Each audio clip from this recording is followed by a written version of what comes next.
Good early afternoon, free enterprise fans, or good morning for those of us over here on the West Coast, and welcome to some midday free enterprise action. We have the game three between Blue Cat Loach and Pushwall. My name is Gambit017. I am joined in the booth today by Smitey. How are we doing today? Oh, doing fantastic. Really excited to be here for this match in particular. How are you doing, Gambit? I am looking forward to this. This is the only game three on the schedule for today, so very important for both these runners trying to move on to the round of eight. Again, Blue Cat Loach and Pushwall, two at least newer runners to the competitive scene. I believe both have been playing Free Enterprise for a while, but this is their first major tournament, and both have done very well. Yeah, exactly. Pushwall in particular has defeated some pretty big name players, including some jerk with an S name. I don't know. I've never heard of them before. But other than that, been doing fantastic. Blue Cat Loach also doing great this tournament. So do not let those seed numbers fool you. These are two excellent players here today. Yes, they are. And I'm looking forward to this one. We have our standard three objectives: defeat Wyvern, Cape Bahamut, Forge.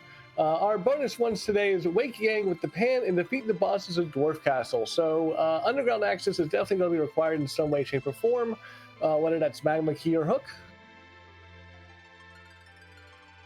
Yeah, right you are. And we do have a Sid start here, which is one of my favorite heroes to see. Sid is just a lot of fun to play in the Sea Hero flag set. He is extremely good in the early game because of that inflated level that he has. He can really help carry a team that is otherwise lacking in damage through those overworld. He can get some really fun weapons as part of his Super Forge. One of the Gigantax is also especially nice if you have somebody else that can use it. If not, then you can actually have him contributing some damage in the Zeromus fight. Just a really solid character to get. I'm sure our runners aren't displeased to see him here. Yeah, as you said, it's just an HP tank to start the game. You're not worried about really any of the overworld checks. Even with the wooden hammer, it's going to be able to put out a little bit of damage. But yeah, you get that the Super Swiss weapons. Let Sid cast Duke. He can do some stuff. Yes, he can. He also, because of his agility, is just low and stays low. You are less likely to run into agility-related problems as you go into the end game. Some characters can provide a little bit of a challenge when it comes to agility manipulation. Edge comes to mind as a hero. We've seen him a couple of times this tournament that's really made some Zeromus fights nasty. Sid doesn't have that problem so much. There are a number of ways to control his agility: Cursed Ring, Dwarf Axe. So yeah, there's should be a little bit smoother than maybe some Sea Hero selections. Yeah, we might actually see a lot of checking of armor weapon shots for said Cursed Ring and Dwarf Axe. But we are underway. And who is going to be paired with our Sid to start? That looks like it's everyone's favorite old man. Yes, hashtag tell a life. Tell a life indeed. We've got Baigen in his vanilla spot, just hanging over some samurai arrows.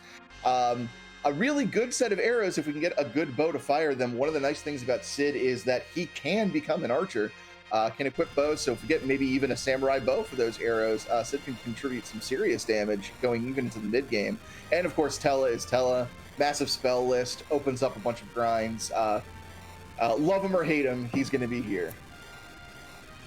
Yeah, never sleep on a Sid with anything better than an Elven bow and some decent arrows, and he can be great. But yeah, Tella, you either love him or hate him. There's really no middle ground with Tella. I personally am on the Tella fan club, so I'm very happy to see him. And as you said, it opens up a little bit of an interesting grind option. Once we get Darkness Crystal, I wonder if we're going to see some D Machines today.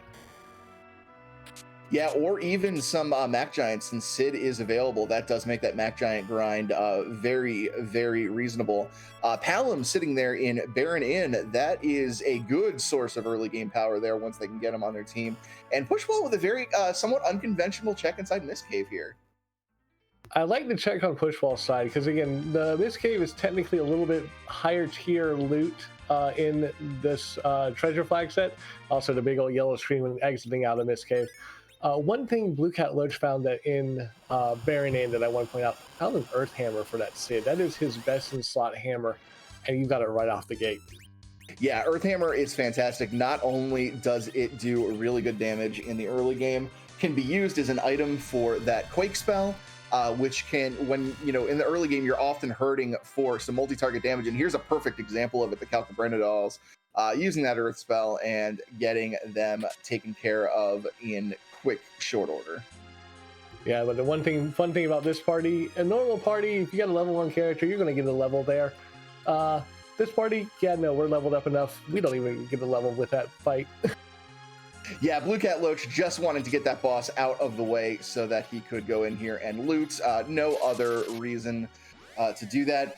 Interesting finds there. We got a Crystal Armor and a Dancing Dagger behind the waterfall for Pushwall. Crystal Armor is a fantastic source of money in the early game. Dancing Dagger can be a really good source of damage if we can get someone to use it. It's arguably Edward's best in slot weapon this early in the game. Yeah, but Pushwall heading straight to Hobbs. We'll see who the character there is. Blue Cat Loach following in Pushwall's footsteps, going to the waterfall. Are going to loot out here.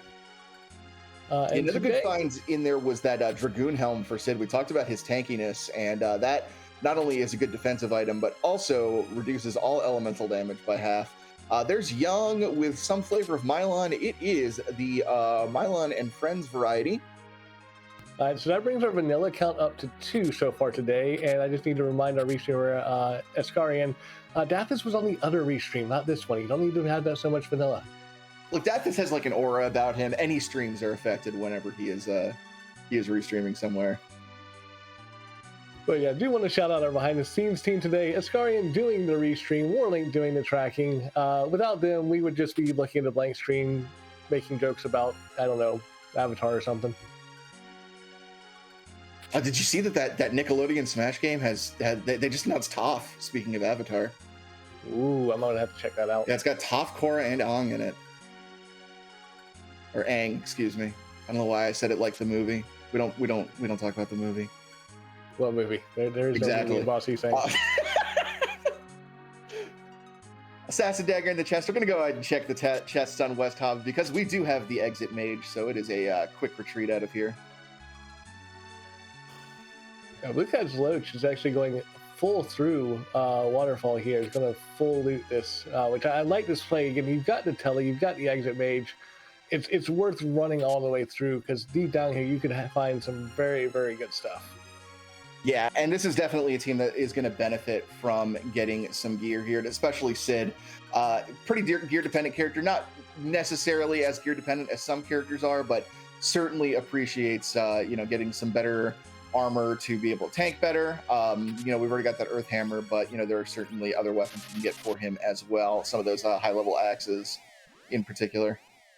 Yeah, or you can have good weapons for other characters as we find a Blizzard Spear, and I think what's more important, though, is that Power Staff that Porum that's waiting for us in Baronin can equip. Oh, was it a Porum in Baronin? I thought it was a Palin. I thought it was a Porum. Well, I don't know. We'll find out. Yeah, there is a twin there. We know that much. It is one of the small children. We are unsure which one. Yeah.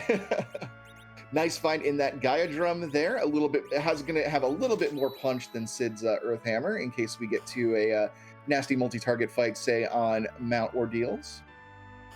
Yeah, we've been seeing a lot of good J items. I've seen a lot of Boreas pickups, so we got that Gaia drum there.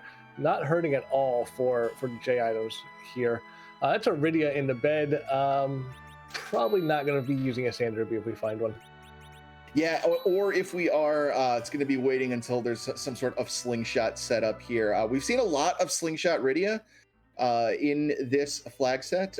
Slingshot also with any of the kids as well. One of the nice things about having Rydia in that spot is you can pick her up whenever you want to. You're not forced to pick her up when you get the Sand Ruby. So if you do want to do slingshot strats, you can keep that on the table until you want to make that decision.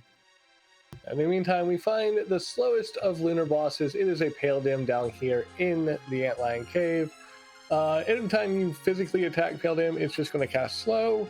And since our damage right now is Sid with an Earth Hammer, that's all we're going to be doing. So very, very slow fight. Yep, but not exactly threatening in the slightest. You can see the one damage going out to Sid there. And down he goes.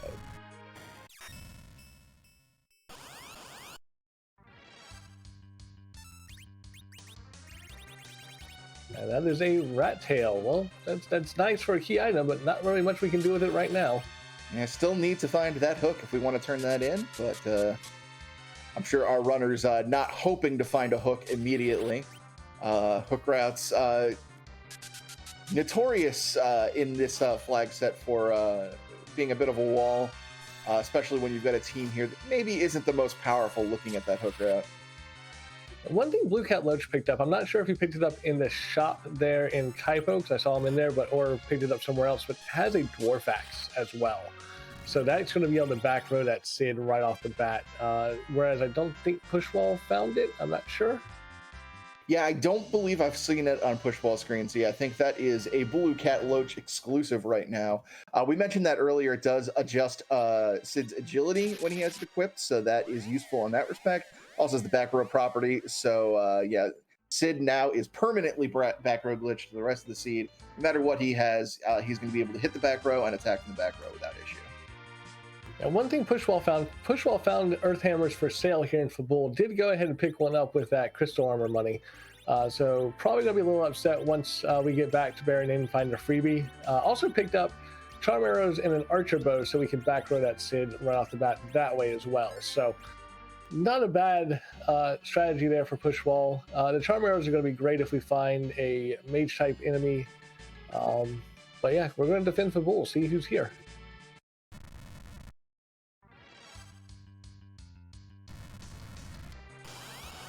And the monks come out, and we have got... Ooh, it is Kagnazo. This is a fight you love to see early on. Yeah, Kagnazo's script's pretty easy. He's going to physically attack once, and he's going to gather the water. And then once he gathers the water, he's going to do 4 to 6% of your HP every time he does his wave. Sorry, not your HP, his HP. In an early spot like this, that's practically nothing, especially with a Sid starting hero. He can tank probably like 3 or 4 waves before we even need to worry about healing. Gambit, why on earth is Tella trying to bonk Sid? So, Pushwall equipped the Power Staff onto Tella. One of the things the Power Staff does, if you hit someone at the correct point, which is right after they've taken an action, the Power Staff will actually give them the Berserk status. So what he's trying to do is he's trying to hit Sid to give Sid the Berserk status, but unfortunately Tella doing Tella things and is yet to hit Sid. Yes, Tella doesn't exactly have the best when it comes to attack multipliers or attack stats in general. And it also, the other things that are kind of working against Tella here, Tella is in the back row, does not have the back row glitch, so he's got the attack penalty from that. And he is attacking Sid, who is also in the back row, so they're just kind of compounding on top of each other, just unable to connect with Sid there, but they got through it. Yeah, I would have sped up the battle a little bit, but no need. That's another Boreas in the chest, but even more important, that's a hook from Fabul. So we can check that rat tail now, and our runner is probably hoping that it turns into a magma key. Yeah, definitely. That hook showing up early is, setting those seeds of doubt there that they're going to be able to easily get into the underground. But, there are still plenty of checks here to make on the overworld, any of which could lead into, a string that could get you the magma key. But, yeah, their thoughts are definitely going to have to turn to how am I going to get through this hook route if I have to go through it. Pushwall, seeing the either twos there in Fabul Castle, goes ahead and picks up 5. Either twos are great because that's going to be 100 MP give take that it restores anytime you use it. And considering the fact that that Tella has a limited MP pool, you want all the MP you can get for him. Yeah, right. You are especially useful if we're going to do any sort of extended telecasting, like in something. Like say a D-Machine grind or something like that. You definitely want to have those Ether 2s on hand. Yeah, Pushwall also finding an Ice Claw here in the Damsian basement. It's going to be great for Yang if we find, say, Rubicante or any other... I think Rubicante is the only one that's really weak to ice. Could come in handy if we find an Alt Gauntlet. Yeah.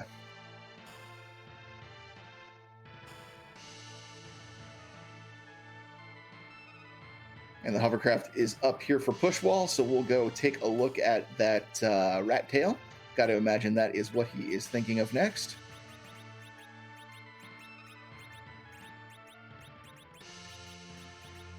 and goes ahead and moves Yang up to the front, not Yang, Tella up to the front row, probably realizing that for the little fight, hey, Tella's not going to hit anything in this back row. Let's get him up front. That is something very, very good to see on Pushwall's side. That's an evil wall into waterfall. As a runner, you love to see that. Oh, goodness, yeah. That is... Evil Wall has a tendency to pop up in the worst places. Just a nasty fight with a hard time limit on it. I know in my last match with Pushwall, we ended up getting that Evil Wall in the King Queen Evelyn spot, which is like the nightmare spot for it. So yeah, certainly a sigh of relief now that that is out of the way. Masamune, that is a wonderful piece of kit for a character we do not have. So that pretty much guarantees no edge in the seat, right? That more or less, yeah. That is my experience. But most importantly, that's not a magma key. Pushwall is going to go ahead and loot here in Silvera, probably check the shop, see if there's anything we need. Blue Cat Sloat not far behind, raising his hovercraft right now.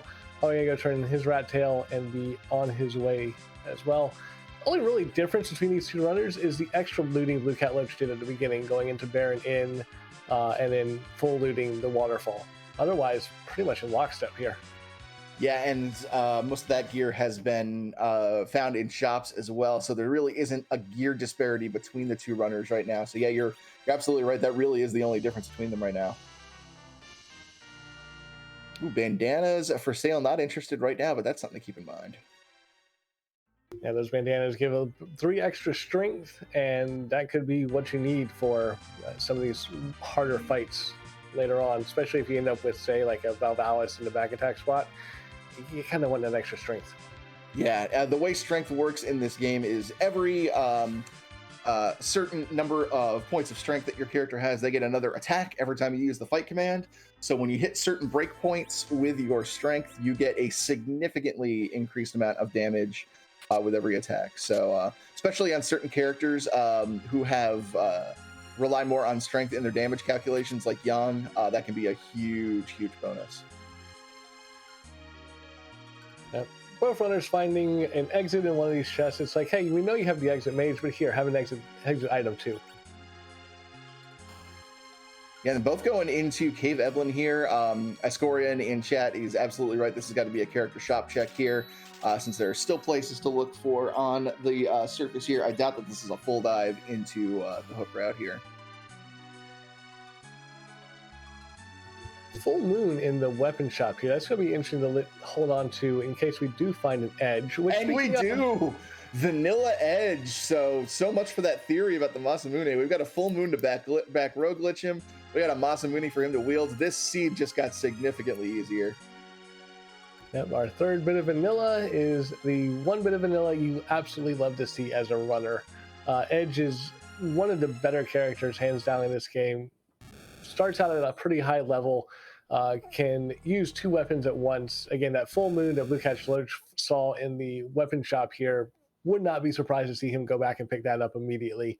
Luge in the Rubicante spot, not all too threatening.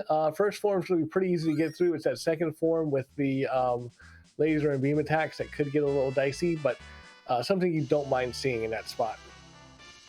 Yeah, Berserk now pointing out in chat that Dr. Luge has a very notable lightning weakness. If we're able to find a Thunderclaw, that is going to be fantastic for both Yang and Edge to be able to take advantage of that quadruple damage increase from it hitting effective damage.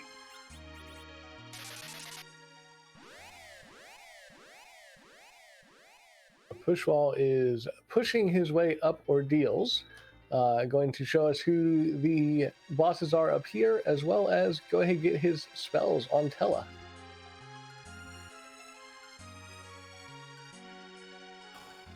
Yeah, Mount Ordeal is just a lot of potential value. 3 boss fights here. We're still looking for that Wyvern fight, of course. Plus, yeah, as you mentioned, getting all those spells on Tella is going to get him up to speed very quickly. And Antlion in the weakest physical attack spot in the game. Yeah, Blue Cat Loach doing exactly what I thought he was going to do. Goes back into Evelyn, picks up that full moon, is going to back row that ninja immediately. Not a bad play at all. Yeah, now I don't think Pushwall did that. I don't know that he checked the weapon shop. Someone might be confirm that for me. But no, Pushwall did not check any of the shops in Evelyn. Only went for the character and then exited right back out and came straight toward deals. Oh, well, he does have a throwing weapon on Edge, so he does have his Edge back road. Okay, must have found either a boomerang or a full moon somewhere along the way. Yeah. Either way, Antlion down very, very quickly, and it looks like Blue Cat Loach is going to go for that Palom first. You're actually right. It is a Palom. It is not a Porom. And that's a play, and that's a free fight in the back attack spot. You as a runner, I think this is the worst spot to find King Queen Evelyn. You appreciate the free fight, but you want it in a better place. Yeah, this is something you want somewhere difficult, like up on Cape Bahamut or something like that. Oh, that's a blue robe. Is it the gauntlet?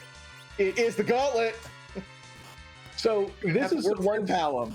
This is the one spot I absolutely love to see the gauntlet in, because this spot normally is a no EXP spot. It's the Yang spot. You're supposed to, in vanilla, he attacks twice, you bonk him in the head with Cecil, and the fight's over. The gauntlet, because of the way the gauntlet works, you get experience from all these fights. So it just turns a spot where you weren't planning to get experience into something that you're going to get a good amount of experience on. Yeah, right you are. And we're not in a terrible position to get through the gauntlet right now. We have Edge now, who has those ninjutsu spells that can target all to get through. We also have Sid with that Earth Hammer. At least I don't think Edge has enough MP to flame all 5 fights. I could be wrong on that. But Sid with the Earth Hammer will be able to take care of that last one that Edge can't handle. Yeah, no, base level Edge can only flame 4 times before needing more MP.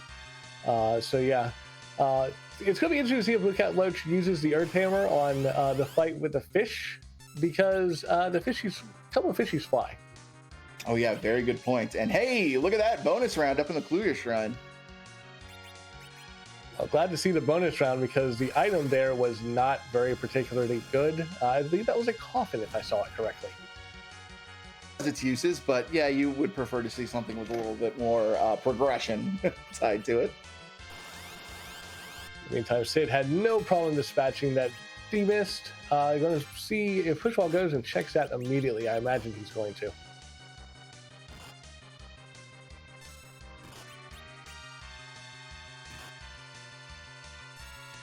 But yeah, Edge setting up the flame on to these flying fish. Should be able to get through them shortly, and probably be through this gauntlet very, very quick.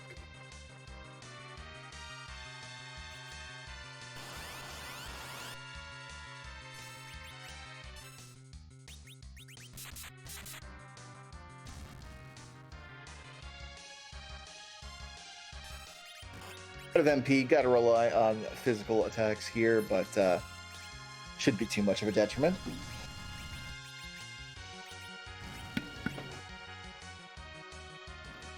And there's the Earth Hammer. These are the fishies that don't fly. It's the Electrofish that fly, so does get the good use of the Earth Hammer there. And that's the last fight, I believe. Yep, he's going to be the proud owner of a shiny Palom and a item that we definitely need. That's the pan. Yeah, the 2 Ps. Yeah, that's huge. I love any seed that gives me the pan early on before I'm even able to get into the underworld, because that's just going to open so many options when we get underground. Plus, it's required in this flag set. Hey, Twin Harp there for Demist. That could keep our runners on the overworld. Yeah, that's one of those items that I think I would check before I dive that hook route. You want to go ahead and get. See if you can find the magma key, and it could be behind music. Plus, everybody loves music. Well, everybody loves music except some of the hyper-competitive people this tournament. We have seen a unfortunate rise in the strategy of Fade the Harp, and frankly, as I have been workshopping lately, you cannot spell FE hater without the letters in Fade the Harp.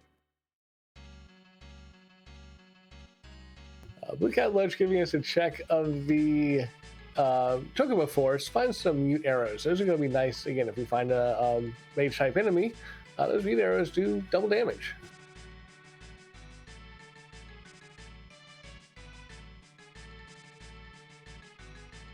But our tracker Whirling pointing out that yes, the music check is probably going to be good experience for that level 1 Palom.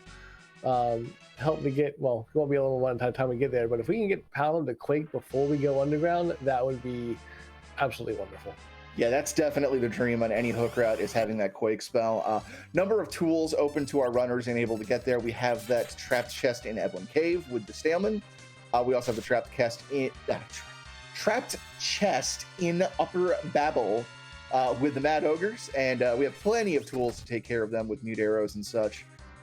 So yeah, hopefully our runners will be able to get to that break point where Palom really shines offensively. Yeah, but in the meantime, Lookout Loach is going up ordeals. Pushwall is going to push through this Baron infight, and yes, I will make that pun every time. Did anyone check Waterfall? Yes, Waterfall was checked. It was Evil Wall. Yeah, otherwise known as Boss, we will not be defeating this seed.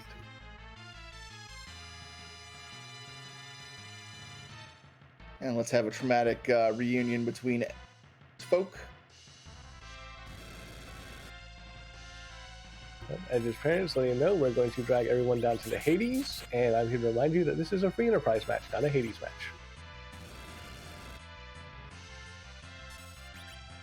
A Hades match, they would be trying to get out up from the Hades, not drag down to the Hades.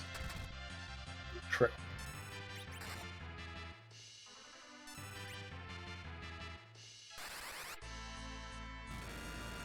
Trying some Thor rages here to get through these multi-target fights. Not quite enough damage to punch through all of the enemies there. Yeah, looks like that Edge set up for a flame. There it goes. That should be able to finish it off. Meantime, Blue Cat Loach is about to find out the good news of that demist. And we'll have to see where he goes from here after he gets through the crystal room here. Yeah, Escorian in chat is absolutely correct. In Hades, Hades tries to keep you in Hades.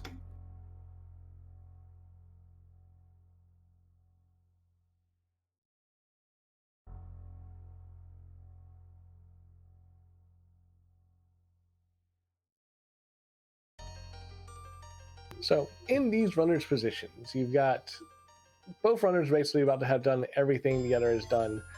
You've got your choice between the hook route or the twin harp. What do you do? Oh, absolutely do twin harp. I'm always of the mindset that exhaust all possibilities before committing to that hook route, because if there is a magma key you're leaving on the table, you do not want that to be the case. Depending on how I feel, if I feel like I'm behind, I might go ahead and dive that hook just to see, I already know Lugate's on the back end. It's not that difficult of a fight, especially, burn a Star Veil, but would be able to reflect the beams and negate the lasers. Just depends on what's in the King-Queen spot as to getting through underground. If I feel like I've got a little bit of an advantage or it's like a tie race, then I might make the twin harp check. I might go and say, okay, let's push. Let's see if I can't get lucky here and find another, key item I need, such as, again, magma key, adamant, or legend sword. Yeah, I can definitely see the wisdom in that. With Wyvern still on the table as a objective that we need to complete, and there being a boss there at twin harp, I kind of still, even if I feel like I'm behind, I might still make that harp play. But yeah, I can absolutely see the wisdom in skipping it for now. It is a significant time investment. Yeah, Pushwall looks like he's dropping a save right outside of Baron and is heading up towards Troya. I think we're going to get music. Yeah, it looks like that's the case, and the save down there, just in case this is completely useless, can just scum right to that and quickly get back on track. Yeah, if it's not a Wyvern and it ends up being a package or a Sand Ruby, you probably just immediately reset. In the meantime, we're about to find out what Blue Cat Loach is going to do. Picks up his twin harp, see if he does the same thing. Goes straight up to Troya or dives the hook. This could be our first. We might get back-to-back music. I was going to say, this is our first big chance for divergence here. But it looks like we are going to double music. Oh, good. That'll get a nice long break. But why would we be taking a break, Gambit? Well, Edward's nice and all. He does good music, but we want a little variety in our life. So we randomized the tune that Edward plays every seed. So there's something about like 200 something songs, I think, maybe more, maybe less. I'm not quite sure the number. But so many different songs that Edward can play. So what will happen is, once Edward starts playing, we're going to be quiet and let you enjoy the dulcet tones of DJ Spinny B. First, we've got to get through this cutscene fight here.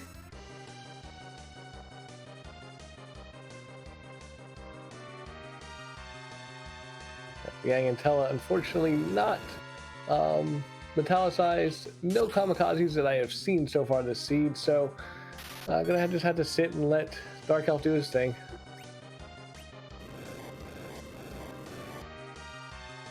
And unfortunately, Yang survived that first blast. I don't know, I might have queued up a coffin there for Yang, but yeah. Yeah, one thing to note about that fight is if you expend any items, you actually get them back. So don't feel bad about using rare items there, because they will not go to waste.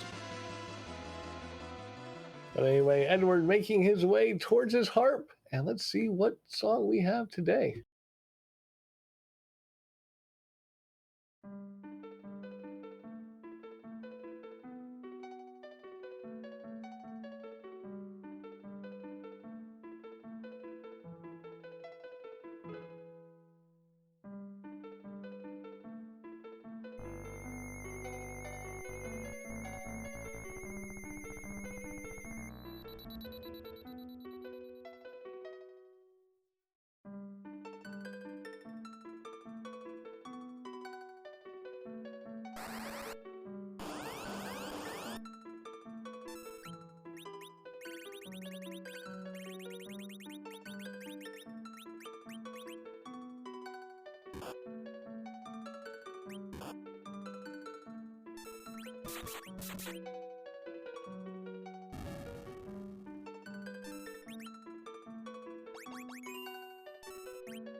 There was a nice double dose of music there. The ending theme from Chrono Cross, I believe it's called Radical Dreamers, if memory serves.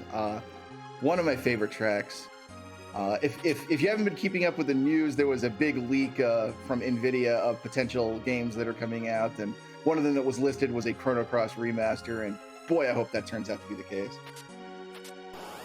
Yeah, I love the different strategies that our runners took for that fight. Pushwall with the Assassin Dagger chose to equip it on Edge and then wait until the guards took a turn. Those guards do not have the boss bit, so was able to get the swoon proc on both hits, made that fight extremely easy. Blue Cat Loach went the opposite direction, used mute on Tella, and went in. Just once it's muted, those guards can't size you or piggy you. All they can do is punch, and kind of took him out that way. Unfortunately for Blue Cat Loach, Pound did not get any experience from that fight. But with the fights that he took earlier, mainly the Ordeals fights, Pushwall and Blue Cat Loach's Palams, I think, are about the same level right now. Yeah, Pushwall just finishing that Staleman fight and getting Virus on Palam, which is extremely good. Quake is a little bit better, of course, but Virus can definitely carry you through here. We have double Drain Sword pickups there for Pushwall. You would have rather the Spears because they do more damage, but yeah, it's still something that Edge can dart.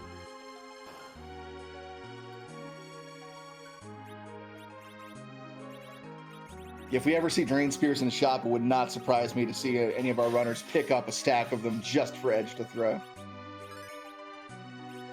Yeah, I know they got a bit of a nerf in the fact that they got raised in price with the 4.0, but they're still a very good thing to pick up if you can get them. Both runners taking advantage, doing some menuing here in Eblin at the save point, and Pushwall is the first to push into Upper Babel. Yep, still checking chests here, very intent on taking that Mad Ogre fight for the experience, the loot, and hopefully getting Palam to that Quake break point. I'm not sure if that chest alone is going to be enough for Quake at this point, but we will see.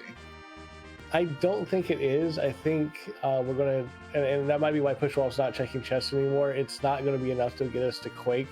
The Ruby fight will be, regardless whether we take that chest or not. So might just be like, you know what, I'm just going to have to go with Virus, and we're going to have to hope for the best. Yeah, very good. He proved me a liar by checking the first chest and not any of the others. How dare you, Pushwall? At least the runners can be confident in knowing this is not an evil wall. So not too worried about that. Putting the curse ring on Sid, I like this right off the bat. I'm going to go ahead and manipulate that agility. Make sure Edge gets the first turn here.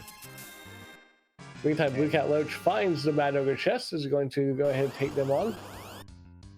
And we do have Tella in the center spot using that size spell. Good chance this will land now, getting that accuracy bonus. And oh wow, Water Hag in the first spot. This could be a pretty easy hook route. Yeah, that is a free. It's a free. I kind of wish someone had dove this first before checking Baron in, because that would have been like, oh gosh, oh gosh, oh gosh, and then, oh, it's fine. Unfortunately, no experience from this spot, so we're not going to get anything free here except for free progression. I'm sure our runners are not complaining too much about that, though. I mean, no, you're not. You like the Water Hag in a spot where you can get XP from them, but at the same point, this is not a bad fight to find in the King Queen spot, because at least you know it's free. Precisely. Hey, that size finally lands, and those Mad Ogres are cut down. And Blue Cat Loach is going to take advantage of this and steal a couple of Bacchuses. I really like this play. So do I. It's, again, no J items in shops for this flag set. So Mad Ogres, regular Ogres, one of the enemies that do allow you to steal Bacchus. And since you're here, go ahead and do so. You never know when it's going to come in handy. Yeah, precisely. Especially since, you know, you can have Edge throw a few things in the Zeromus fight, but eventually he's going to run out of hardware to throw. And then having Bacchus to fall back on for him to Berserk is a fantastic strategy. Not just because it's going to do a lot of damage, but because Edge's turn comes around so quickly. He's very useful for clogging the queue in the Zeromus fight. Arisu Escarian bringing up a good point. With this team, do you go do a D-Money or a Mac Giant grind, or do you just steal Sirens with Edge? Oh, if I've got Edge, I'm always just stealing Sirens. I'm a huge fan of the grinds up on the moon, the Gold Dragon fights, and things like that, especially when you have a Tela that can, weak and make that much more manageable. So I would go Sirens instead of D-Machine, but I am also just not a huge fan of doing that grind in general. Yeah, as much as I love doing a D-Machine, I actually would agree with you here. You're not setting up Hallam for a slingshot at this point. He's already gained enough levels where that's not possible. So might as well just take advantage, steal the Sirens, and do a Siren grind, either on eggs or up on the moon on Gold Dragons, depending on how you feel. Probably do eggs, especially considering the fact that the Dwarf Castle bosses are an objective. You would not mind finding a white mage to trade out that Tela for. Yeah, very, very good point. And also very good points on the slingshotting there. That's really the huge value of a D-Machine or Mac Giant grind, is the fact that it's all one self-contained fight. So if you have somebody that is going to be getting that bonus experience, you can load it all of them at once. They get to keep that multiplier through all of the experience, and as we like to call it, slingshot them forward. That's really not the case here with the teams right now, unless they find that Sand Ruby and want to slingshot Iridia forward, but I don't think that's going to be the case for either runner. Yeah, there's no piece of equipment I've seen that would make me want to pick up anybody else, with the exception of, say, a Rosa or a Porum from Dwarf Castle. Oh, look, Pushwall got the Berserk off of the Power Staff. That was actually a very, very nice thing, because one of the things with Dr. Luge's second form, that poison, usually as a status effect, you can't Berserk through the poison. Power Staff ignores that and just goes through, but not really needed. Pushwall gets through the second form of the fight. It's going to be our first runner underground at just over 39 minutes. I'm actually a little flabbergasted. I never knew that the Power Staff Berserk could go through poison. I learn something about this game every day, I swear. Yeah, I believe Power Staff kind of trumps all in that particular case. Final Fantasy IV is a very well-crafted video game. It is, it just has some quirks. There are no issues, only features. Purple robe up there on top of the tower. We know that is Mylon Z, as we have already fought his friends. Yeah, that's not a bad fight to see up there. This party can probably easily dispatch that, and we did pick up the tower key from the Twin Harp. I don't know if we actually mentioned that fact. I wouldn't be surprised to see either runner just literally land immediately and run the tower completely. Yeah, there's just so many options now that they're going underground. We've got that pan, we've got that tower key. There's just a lot of ways to approach that. If you feel like you're behind and you want to try to force some divergence, that is completely on the table. Pushwall doing the more standard route here, checking his freebies. No shame in that whatsoever. Yeah, judging by what Pushwall is doing, this is the order of operation I see him going. Probably going to check the freebie here. Probably going to go to Sylph Cave. Then we'll probably go to Dwarf Castle, heal up, and take it on, because do your freebies, do your objectives. Yeah, this would be one of the nice places to route in the Harp if it hadn't already been done, because you're going to have 1 HP on everybody from the damage tiles here, so you can get that cutscene skip on beating a Harp a lot quicker. Just little micro optimizations. Yeah, there's that Sand Ruby we were talking about. Skull in chat, just a little late, Skull. You missed Radical Dreamers on the Harp. It was beautiful. And we got a double dose of it back to back. It was so much fun.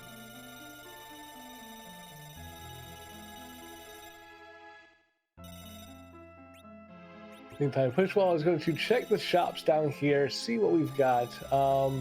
There's some Shurikens. That's not a bad idea to pick up, but decides not to at this point. Probably going to go check the item shop. No need to check the bosses down here because K-Summon's not on. And, well, okay, no, we're still looking for Wyvern. So, yeah, I guess there's a reason to check it. Yeah, just make sure there's not a Sparkle. And, it's a very quick look down there for some scouting so that you know what bosses are and aren't going to be available. Could help you make some decisions later on. Those are not Sparkles. That is a Odin and an Octomam. You don't mind seeing either one of those here, especially in the no K-Summon Seed. Yeah, go ahead and remove them from the seed. We don't want to fight either of those. Odin with his hard time limit, Octoman with her punchiness and speed. Yeah, those are decent bosses to find that you don't have to fight somewhere on the moon. In the meantime, Blue Cat Loach is in this Dr. Luge fight. I believe it's in the second form. Yep, there goes the watch and about to change. Edge having a little nappy here. One of the few status effects you can stack here. Pushwall, again, taking care of objective number 4, is going to wake Yang with the pan. A little sad it wasn't Yang doing the waking. Get a Sill Summon. That's vanilla. What are we up to? 4 now? It's more than I can count because it's more than the number of fingers I have. I only have 3 fingers. Here's the deep Smapey lore that you all came here for. Oh, that is a beautiful thing I saw there on Blue Cat Loach's side. Sid has a Dragoon helmet and a Curse String. That emission attack healed him for 80 damage, or 80 health. That's a fun interaction you don't get to see very often. The elemental resistances stacking into absorption. I have gotten through a Rubicante that way before, where I had a character with a Dragoon and a Curse String and just berserked them and then walked away. That is excellent. That's some Cataseed strats right there. Pushwall is going to check the 2 freebies here from Sheila. We get a Moon Veil and a package. Thanks? Question mark? You know, the team isn't in a great spot, so I don't hate the package if there's something like a Rosa or something behind it. But at this point, I'm just kind of looking at silver linings. Yeah, there really wasn't anything terribly exciting there. Moonveil is good. If there's a particularly nasty moon boss we come across, Edge can pop a Moonveil and just solo it. Looks like Pushwall might go and check. I don't think he ever checked to see who was in the bed. So I'm going to go find that Rydia. Wouldn't be surprised to see him check the package as well, just to see who the character is. And again, I think I agree with you. The only person I would take out of that package right now is a Rosa. Wants to get the little mini summoner on the team? This is going to be interesting. Let's see who he drops. If it's Yang or is it Palom? Nope, just wants to full heal. Okay, yeah, that makes sense. That's actually smart there, knowing that you can take advantage of that healing there. That's actually really, really heads up play. Yeah, takes the full heal, plus gets the Sandra to be out of his inventory. Doesn't have to worry about, one less thing inventory boss to go for, so. Yeah, you might as well. You've already come here to check the character. It's really not that much extra time to just go ahead and go through the fade out. Not interested in checking the package character, though. Feels confident in his team right now. We're going to head to Dwarf Castle because, objectives.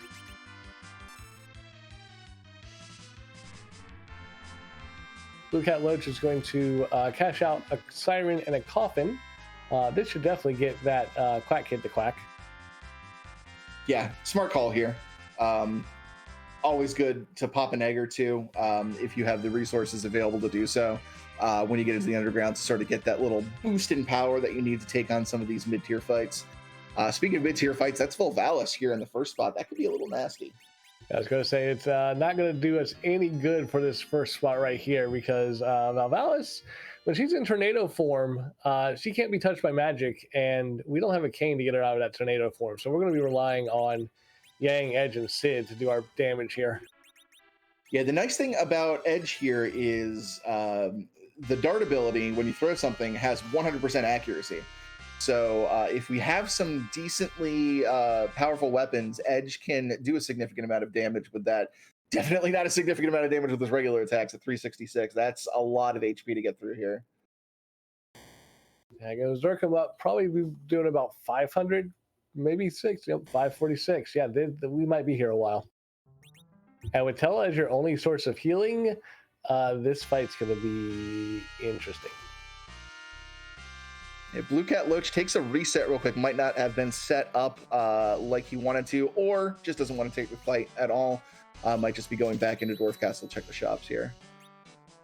I like this play, going and checking the shops real fast, see if we find something that we can throw. Doesn't, unfortunately, the only thing in there was a light sword, and you don't want to spend that much money on a throwable. Might come back later when he got a little bit more levels. But anyway, I just want to say hello to those coming from the Free Enterprise channel. Please do not spoil the race that you guys were watching. Some of us here would like to go back and watch it at some point, but welcome on in. We have a Sid hero here. It was a hook route. Both runners got through pretty well. We received a pan in the overworld, so we were able to get Objective 4 out of the way. Objective 5 is guarded by this Valhalla, so you can see Pushwall going on. Otherwise, the runners have pretty much been in lockstep for the most part. Maybe doing things in a little bit different order, but not much difference between the two of them. Yeah, and important to know that this is an elimination match. Both runners have one game apiece, so whoever wins this is going to be moving on to the round of 8. So a lot at stake here. You can see on Pushwall's side how this fight's kind of not necessarily getting out of hand, but is a little bit rough because you have Tello is down, he just got back up. Yang is now down. We're only doing about 500 to 700 damage per round, and at some point we're going to start running out of resources. Yeah, this is the very definition of a slog right here.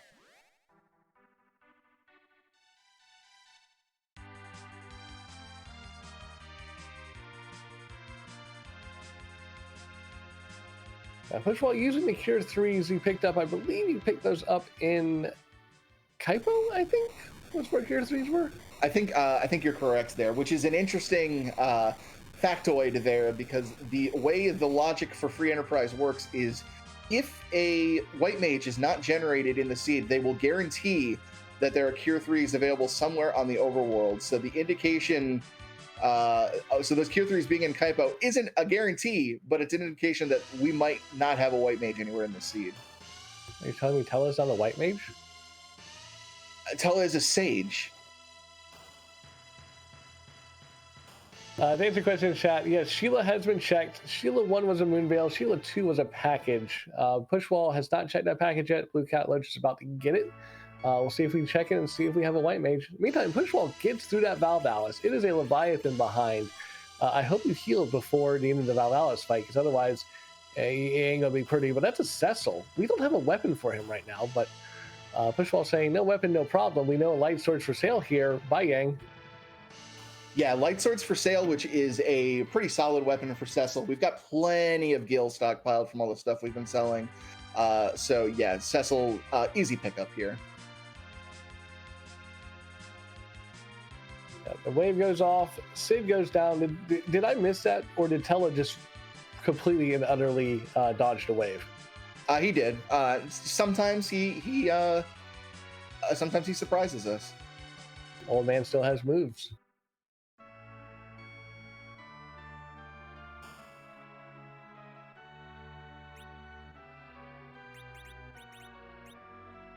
So Cecil in play brings some interesting things to the table.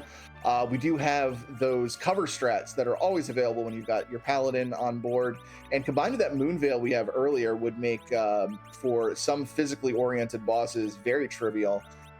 So it might make an early moon dive if we get a darkness crystal here somewhere much more palatable. So Blue Cat Loach is checking shops over here in Tomra. Finds Drain Spears and Cat Claws.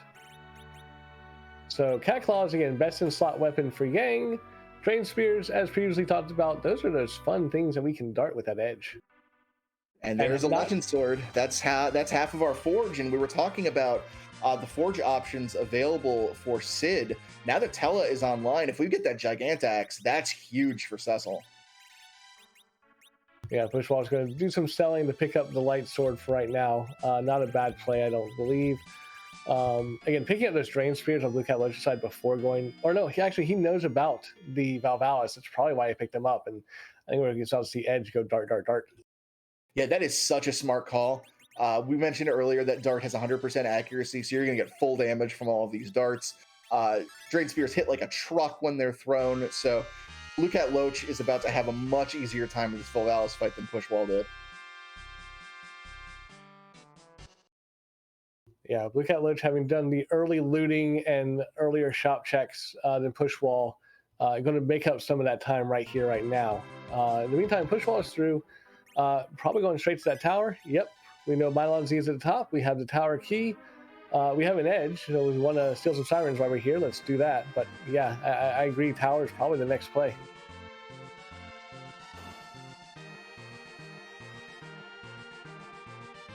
And yeah, as Pushwall goes up, let's take a look at Blue Cat Loach and see just how much damage this edge is going to be doing with that dart.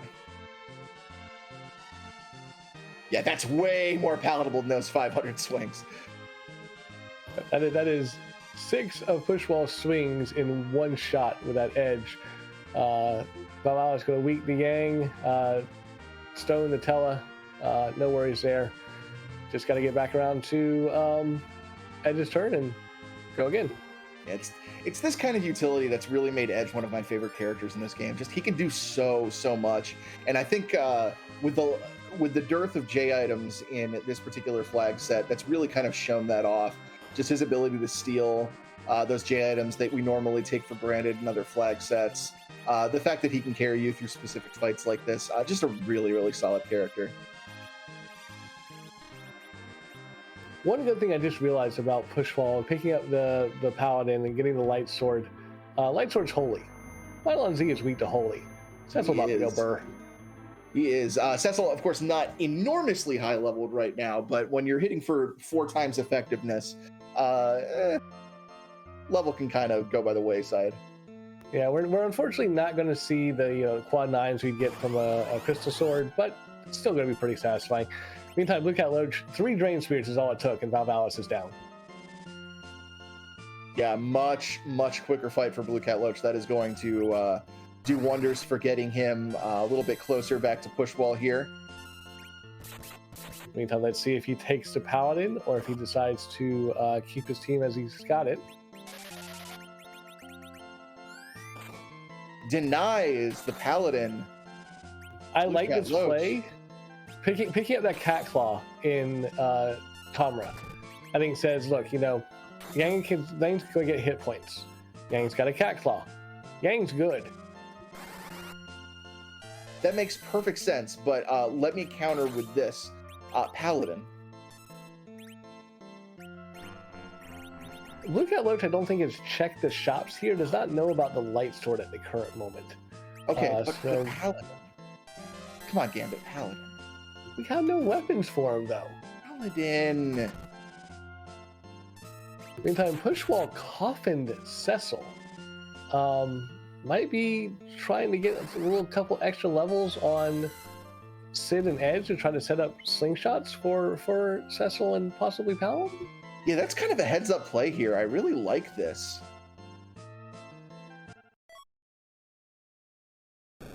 Or sets up the slingshot on Cecil and goes to pick up that Iridia. There's our Darkness Crystal. Want to go Cave Bahamut?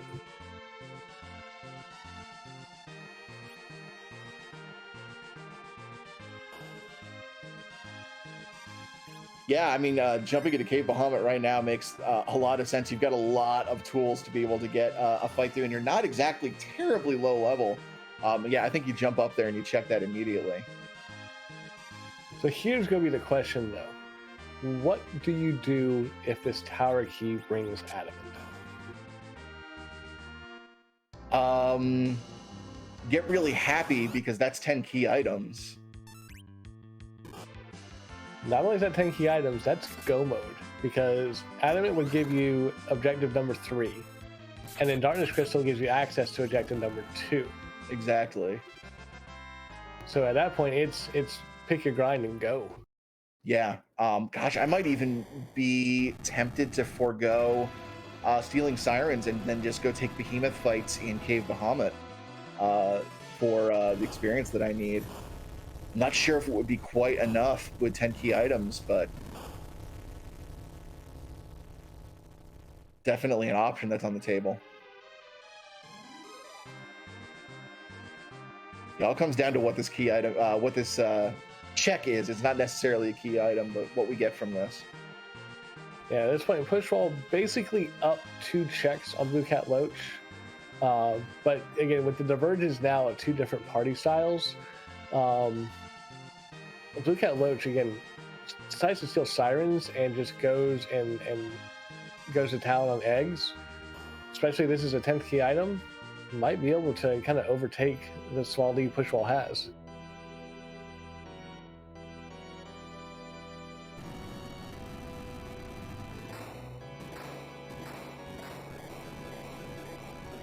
And there goes the bridge. Here comes the Enterprise, and here comes a big key item reveal on Pushwall's side.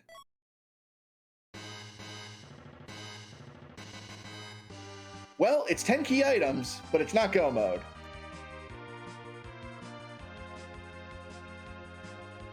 Would you consider that French vanilla, I think? Because you technically get the hook from Tower Key in vanilla. I think I think that would be stretching the definition of French vanilla. I think that's like decaf French vanilla. But again, the most important thing is it is 10 key items.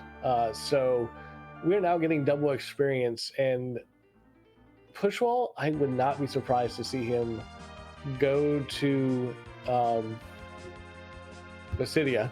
I had to remember the name for a second. Pick up that Rydia for that Palom, and then go do a D-Money and or Mac Giant grind, probably D-Money. Let's see what he decides to do with a slingshotted Rydia D-Money grind. That is only, if my math checks out here, 6 dragons that you need to get to nuke, correct? Yes, 6, because no life glitch. It would be 3 and 3 if you had life glitch, but yeah, 6. Answer a question in chat. Why is it vanilla caffeinated? Because I do not know how coffee works. I'm right there with you because I don't drink coffee, so yeah, no.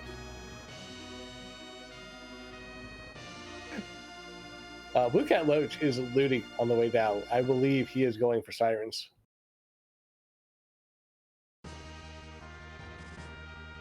Look, I just get these like little Starbucks Frappuccino in a glass things. I was going to say, there's vanilla cappuccinos. Yeah, they're pretty good. I know like every coffee snob in chat probably just turned their nose up at me and... Well, hey, my go-to at Starbucks is the spiced apple cider, so... Ooh, that sounds good. Pushwall doing exactly what we thought, picks up the Rydia. I did not see who he got rid of, but it looked like it might have been the Yang. Oh no, he got rid of the Yang for Cecil, never mind. Yeah, that's right, yeah. Okay, yeah, Palom's gone. That's who I would have thought to go to. But Pushwall going to the Giant. I believe we're about to have a D-Money. Yeah, looks like that is the case here. Wanting to get our little summoner that could up to the ability to cast that nuke spell.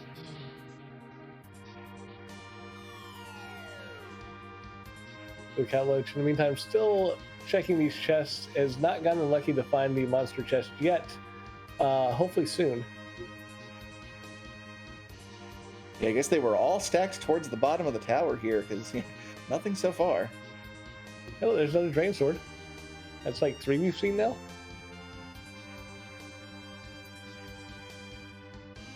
There we go. We have our alert. We are stealing our Sirens. We're about to have dueling grinds of a very different variety. Yep. Offing all of his characters here on Blue Cat Loach's side in order to have Edge's turn just be the only ones. All you have to worry about is hitting that sneak, save some time here, and eliminate some potential mismenuing.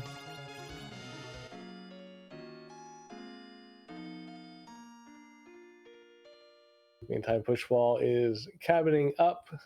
Surprisingly, not going to go check the boss first. Might do so afterwards. So I usually like to check the elements boss before I take my reset. That way, I kind of know who's there. And if it's something free, it's like, okay, cool. I don't have to do as much. I can just do a partial and then take on this boss and be fine. But again, depending on how you feel, you might decide, hey, I'm just going to roll with it here. Yeah, we have kind of sort of run out of free bosses for the most part. I think Typo Guards is still in the pool, and I'm kind of struggling to think of anything else that might be there.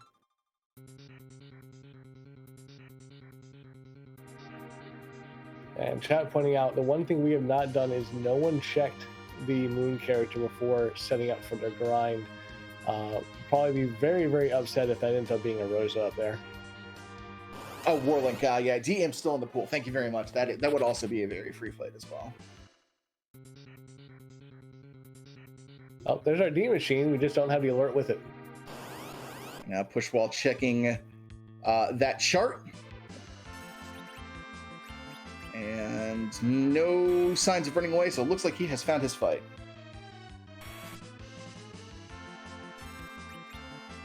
In the meantime, Blue Cat Loach slowly but surely pulling these sirens. Probably need about 14 or 15 of them, I believe, is what we're looking for. Yeah, that would be a nice, comfortable number. Should give you all that you need there. Yeah, I used to know how many it took to get Palom up to, but alas, I don't anymore. And a little bit of self-attacking here, taking out Sid. Very smart in a D machine to take out characters with very high HP like Sid, because all of the damage in here is HP based, and a character like Sid is going to take significantly more resources to get back up to full health. So having him on the ground is just going to make this grind a lot easier. Plus, you don't have to worry about Sid jumping a turn in, or missing a turn and someone else jumping him in your D machine grind.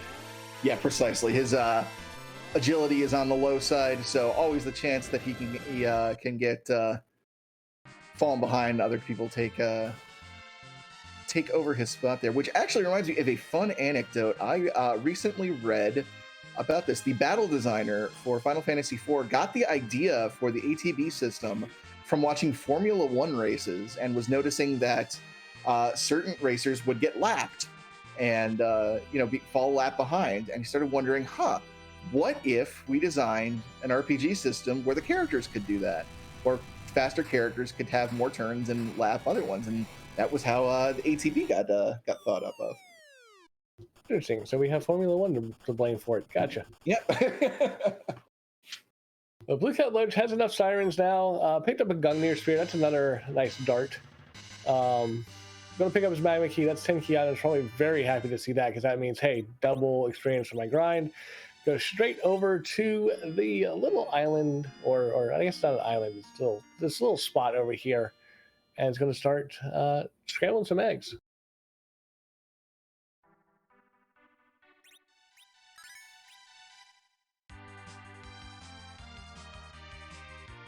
At this point, it's going to be interesting to see how these grinds go.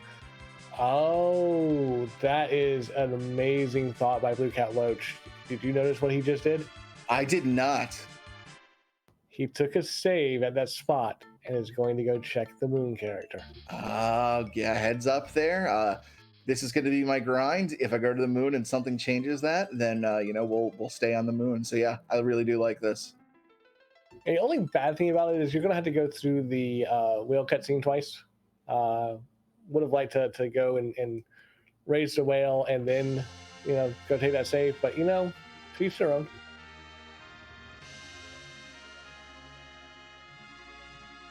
I believe that's 4 or 5 dragons down for Pushwall. I want to say it's 5. So this should be the last one. I believe that was actually number 4. I think we've got 2 more. Look, I told you, counting higher than 3 is just very difficult for me.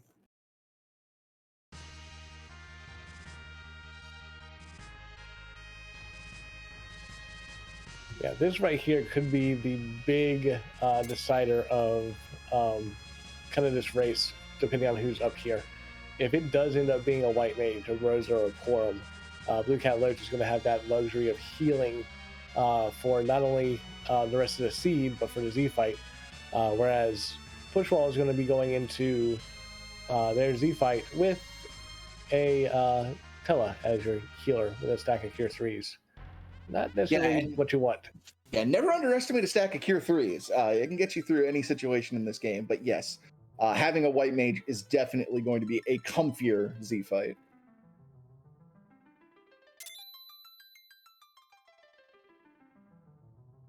Moment of truth, it is another Rydia. And there's the reset. Is not interested.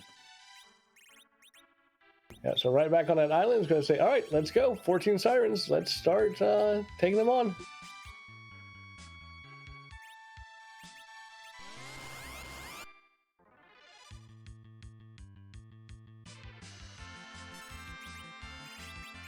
And looks like we are finished with the grind over on Pushwall's side. Going to go ahead and weak the Searcher, take care of it, and end this fight.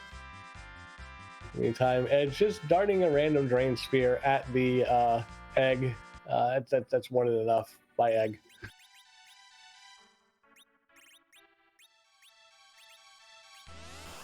$52 levels on that Rydia. She knows nuke now. She does indeed. HP might still be a little bit on the low side just because Rydia's HP growth is so poor. So definitely going to have to be careful again with big bangs on her. But yeah, having nuke is going to let Pushwall coast most of the way through the rest of the seed. And the mention of fact, a nice healthy 33 on Cecil. That's a level 56 paladin. Yeah, he's good to go. He is indeed. Now you just hope that K Bahamut gives you a crystal sword. That would be the dream right now for Pushwall. I might even check the last arm chest on the way out and see if you can get lucky. I was going to go check the boss here just to see. I'm looking to see if it's a wyvern. Oh, it's a sparkle. If it's a wyvern, this is go mode for Pushwall. It is! That's go mode as soon as he can get through this fight. Incredible. Oh wow, that flips this race on its head. That is not a fun witch burn there. What was that count I just saw? That was count, yes. So Pushwall is going to have to do some agility manipulation here. I hope he can get a reflect off to prevent that from happening. But the good news is that's going to put count on Wyvern and end this fight very quickly. Wyvern doing his best plague and imitation today. Yeah, unfortunately he can only do it once, so he won't be able to refresh his own count. So let's see how this goes for Pushwall. Yeah, Pushwall can get through this, then Blue Cat Loach is in a world of hurt. Is going to need to get lucky finding an adamant real fast. Because, again, this was an amazing find for Pushwall and just turns this race on its head. But he does get the reflect off. Edge got the Starveil up. Rydia is going to virus herself. We're probably going to bring her right back up. Yep. Not going to be able to do like vanilla count strats because, well, you know, Wyvern's going to cast his wall in a second and start nuking.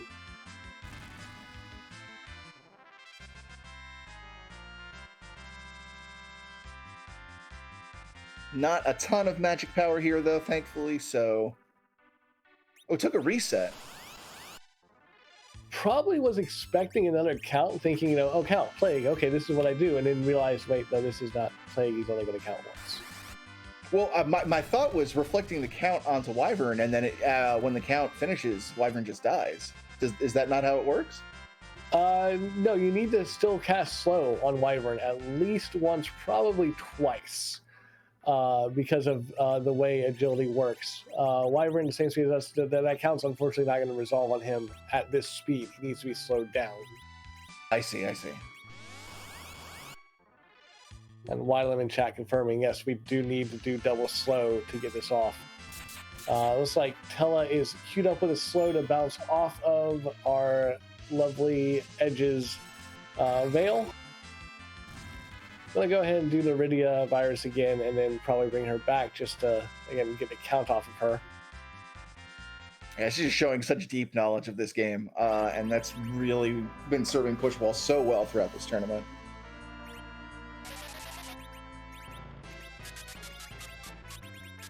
There's the second slow. So now we should see, well, we won't see C, but we should have the count starting to resolve on Wyvern.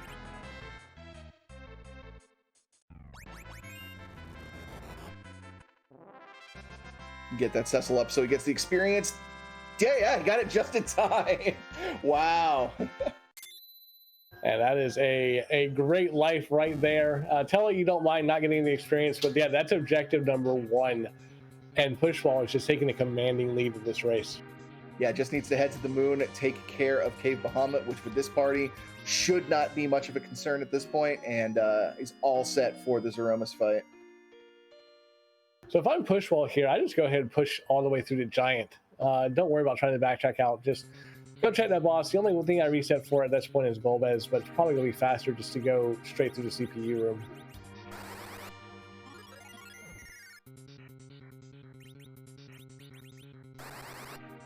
And or we could try to warp out.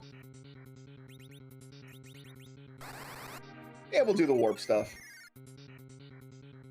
Going to take a couple warps because we've gone in and out of that front room a couple times.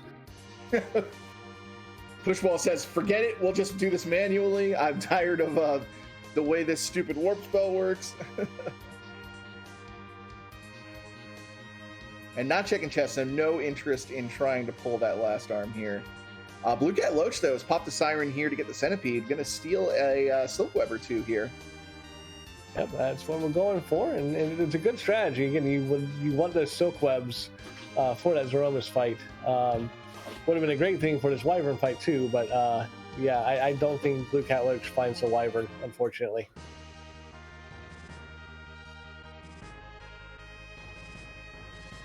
Yeah, it's unfortunate just based on what we know about how this seed has turned out. So now you're really hoping Blue Cat Loach finds that adamant quickly.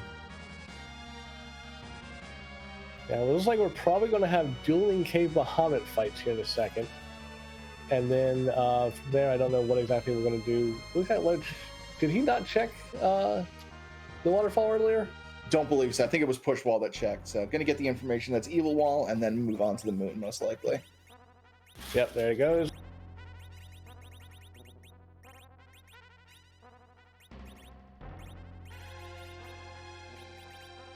So Pushwall is going to rearrange his spells, put that light sword back on Cecil, and then head up to a certain value cave.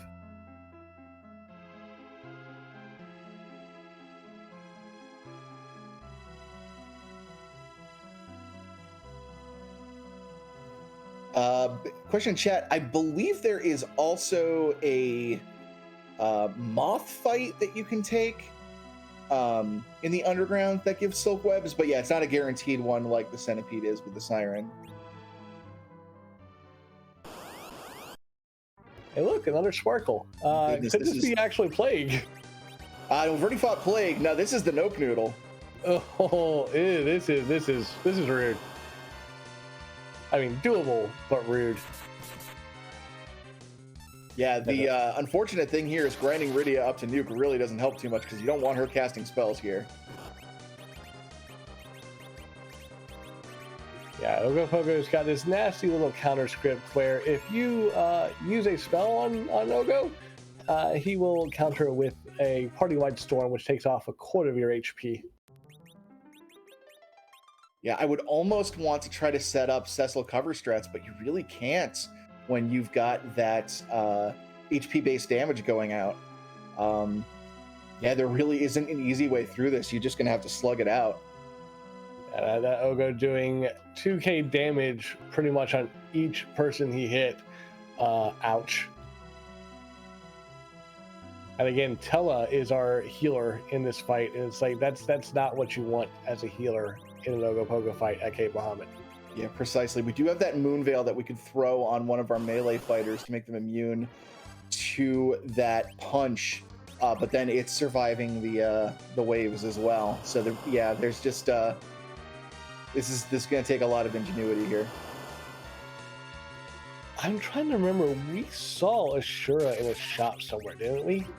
I'm almost certain we did. She pops up almost all the time. I believe it was Evelyn, if I'm not mistaken. That sounds right. So that could be a thing. I mean, it would suck because you'd have to backtrack out of this fight. You'd have to go down to the hook route and pick it up. But that might be the way we do it, is we're using Ashura as our healing here. Really, really good damage coming out from that Cecil. And Edge no slouch either, yeah. Yeah, I think at this point, Pushwall's got this handle. We're probably going to see one more wave, and then the fight will probably be over.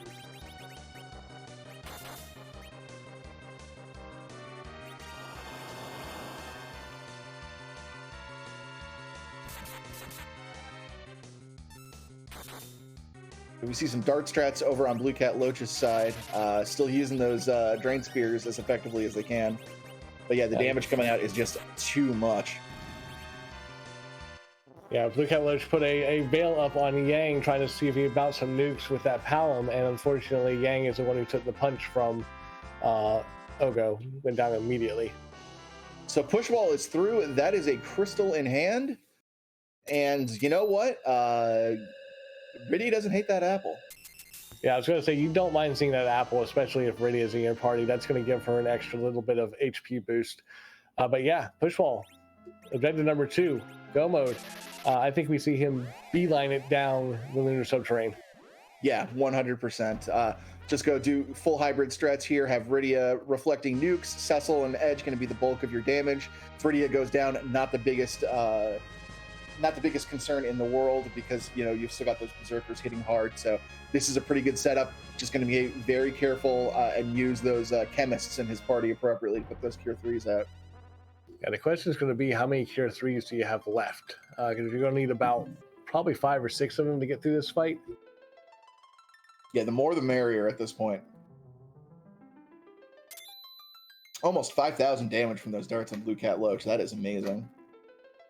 And showing everything but the kitchen sink at Ogopogo.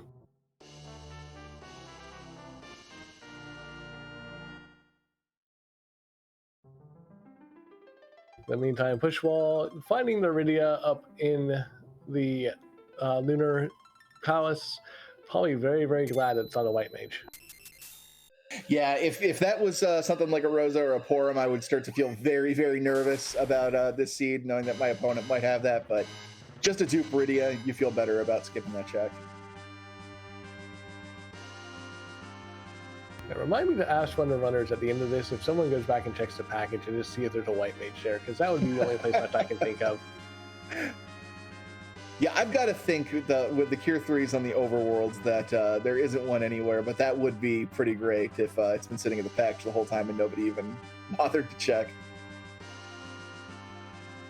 Though honestly, I mean, with the caliber of runner that we're looking at, maybe that wasn't even a concern. Like we're looking at runners that are so confident in their ability at free enterprise that relying on a white mage might not even enter the equation for them.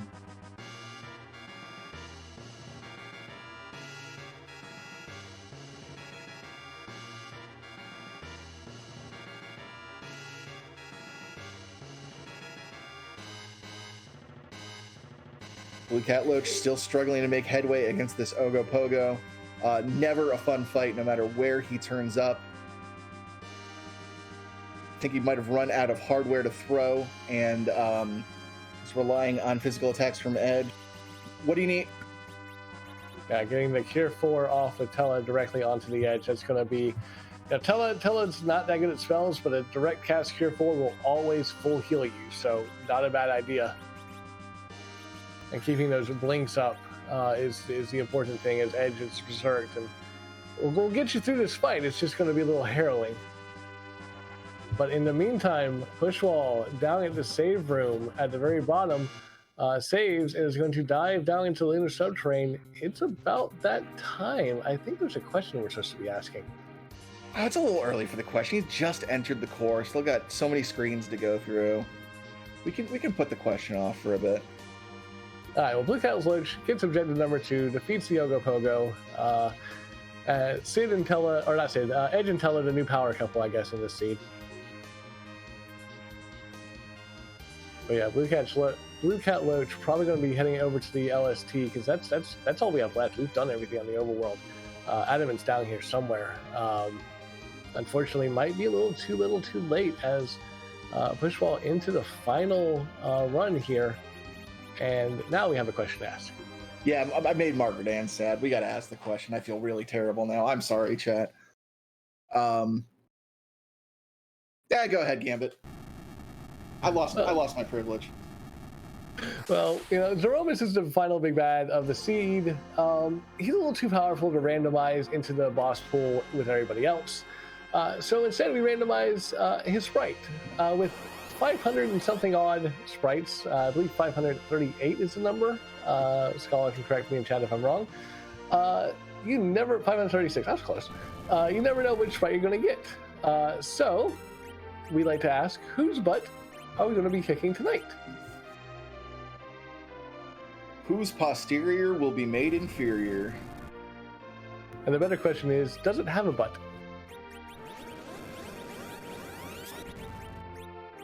Is it a cute butt?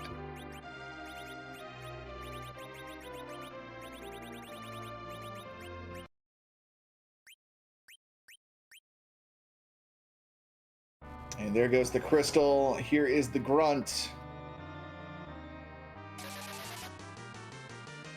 Oh wow, that is. I'm trying to think of where that's. Is that from like Brave Exvius? I don't know where that sprite is from, but I like it. Scala confirming it is from